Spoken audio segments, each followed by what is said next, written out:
Talking Huskies tonight with the new voice of the Washington Huskies, Tony Castricone. I know you were here for basketball last season, but this being your first football season, taking over for the legendary Bob Rondo, how excited are you to get going? I mean, 13 days. Yeah. I've been counting down since 133 on Twitter. So you weren't anxious at all? Yeah, not anxious at all. No, really excited to be here.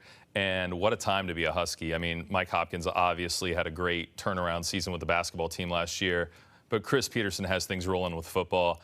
Preseason ranked number 6 in the country, huge expectations, pretty much a unanimous pick in all the different media outlets, number 1 in the Pac-12. So great time to be a dog. What have you learned through not just fall camp, but going all the way back to spring football as well?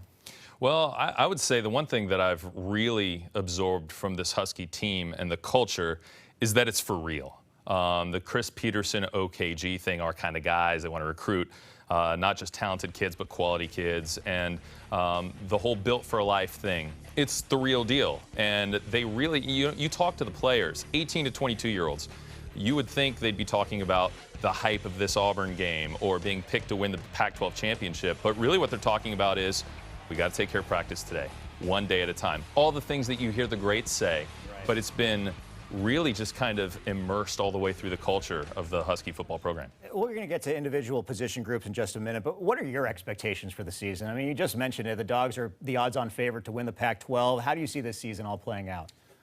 Gosh, Aaron, tough question, but, you know, who knows, right? You have to stay healthy. Injuries really hurt the Dogs a year ago, and we're saying it hurt the Dogs. They went 10-3. They went to the Fiesta Bowl, but still, if they were healthy, completely healthy, who knows what could have happened. So I think injuries is always something that you have to keep an eye on in college football. Outside of that, this is a team that is very competent on the offensive end, elite on the defensive end, and a really tough road schedule. It's always tough to go away from home in college football.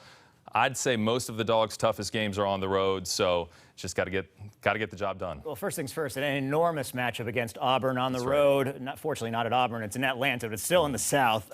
What's the biggest key to winning that game? Yeah, we're going 2,200 miles. They're going 2 hours up I-85. Biggest key to that game, you know, I think something's probably going to happen that nobody expects. I think both defenses are really talented and really good, so it should be a little lower scoring game. I think if there's a turnover, if there's a big special teams play, that could end up being the difference. In terms of national perspective, how big is that season opener for the Pac-12 in general? I mean, it struggled in bowl games as a conference last year.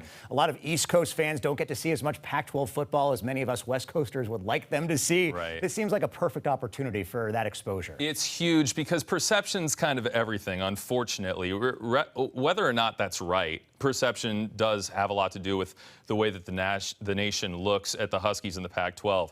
But here's the thing, and Chris Peterson would say this too, I think. If they go down there and Auburn kicks a last-second field goal and wins the game by 2 points, it's not like they couldn't hang with the Tigers, just like they were within a touchdown of Penn State, and just like they defensively played Alabama very well in the college football playoff a few years ago.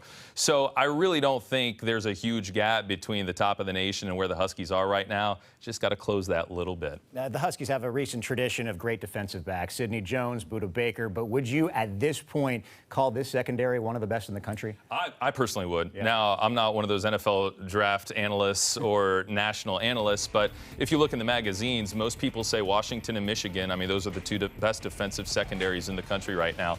The thing about Washington's is how deep it is. It's not like they've just got the 2 All-Americans, which, by the way, most publications do have both Byron Murphy and Taylor Rapp as first-team All-Americans heading into the season. So 2 of your 4 defensive starters back there are All-Americans. But then you look at some of the young guys, Kyler Gordon, the true freshman, Dominique Hampton, Julius Irvin. These guys have not played a single down of college football, and yet they're really impressing, and they're showing they could be the next class of great defensive backs at the University of Washington. This secondary is extraordinarily deep. You said all those names, didn't even say Elijah Molden, who had the most interceptions in spring football. I mean, it's amazing how many guys there are and talented on the secondary. Then there's Jake Browning on the offensive side of the ball. You don't find many fourth-year starters in college football. What do you expect to see from him this year? Well, Jake Browning is just so professional already, his approach to everything he does. And I know Chris Peterson says We need everybody to get better, but that includes Jake Browning. And how much better can you get than throwing 229 career high school touchdown passes and 78 career college touchdown passes? I'm guessing he might be the most prolific touchdown passer in the history of amateur American football with those kind of numbers. But, you know, it's not just Jake Browning.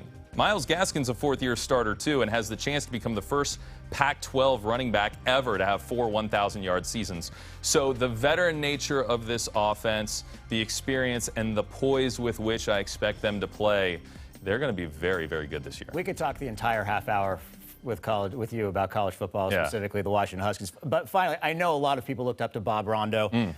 They'll hear you and they'll say, I want to be a play-by-play broadcaster also. What advice would you have for anybody out there that wants to get into sports broadcasting? Wow. Advice, I would say, advice that you and I would probably both give is just love what you're doing wherever you're doing it. Right? There are a lot of games between the first one I ever called and then this first one at Mercedes-Benz Stadium, Washington against Auburn. There's a lot in between there. And as long as you're enjoying it along the way and you're growing and you're pursuing something that you're really convinced and you're getting feedback that you're talented at, I'd say have fun with it. Just go for it. Well, we hear the passion in your voice. We hear the excitement and enjoyment. We can't wait to hear you this season with Huskies football and many years to come as well. Tony Castricone, new play-by-play announcer for the Husky football team and also Husky men's basketball. That's right. Thanks, Aaron. Appreciate it. Thanks a lot. We'll be back on Queued Up Sports next.